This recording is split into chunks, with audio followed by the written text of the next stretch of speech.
I'm Tina from CMC Markets. Welcome to the weekly outlook where I'll be taking you through the key events and issues that you need to be aware of in the global markets in the week ahead. Recently, the AI-powered tech rally and the deteriorating economic outlook become an argument on Wall Street.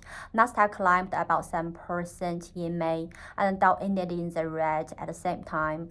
This week, we continue to monitor the influential economic data in the U.S., including the ISM Service PMI for May. The data expanded for the fourth consecutive month in April. However, the pace of growth slowed down, suggesting economic growth might be facing a hurdle. On the earnings front, the meme stock mania GameStop will be a focus this week. The company's shares rose about 40% year-to-date, outperforming the S&P 500.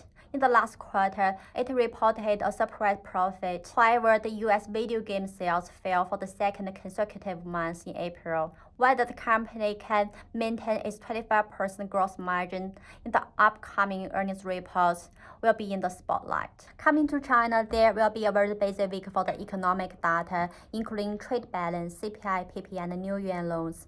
China reported sluggish economic data for April, sending its stock markets fell towards a bear market. The trade balance almost doubled in April as export extended, rebounding up 8.5% from a year ago. However, its import fell about 7.9%, reflecting the weak domestic demand. The CPI and PPI data will be released on Friday this week. The CPI data fell for the third straight month in April, as the country is still facing deflationary pressure due to the weak domestic demand.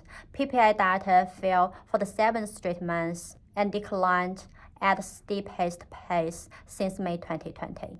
In April, Chinese new Yuan loans grew at the slowest pace in 6 months, suggesting the government is slowing down the stimulus measures after bank loans hit a record high in the first quarter. The Chinese government is expected to shift its supportive policy to a more specific area, such as private sector. The RBA's decision will be in the spotlight this week. The Reserve Bank is expected to keep the rate on hold at 3.85% this week, despite hotter than expected CPI data in March, as the country's unemployment rate rose to 3.7% from 3.5% in April, suggesting a softened labor market may help ease the inflationary pressure in the country and promote the central bank to pause rate hikes. The first quarter GDP growth will be also a focus for investors. The country's economic growth slowed to 2.7% in the final quarter 2022 from 5.9% in the third quarter. Consensus calls for 2.5% growth in the first quarter, which suggests that the economic growth may continue to slow down. The last one is Bank of Canada's rate decision. The bank is expected to keep the rate on hold at 4.5% for the first time in a row, as the country's inflation fell to 4.4% in April after hitting a peak of 8.1% in June last year. And also GDP growth stalled recently, which would further promote the bank to end its rate hike cycle.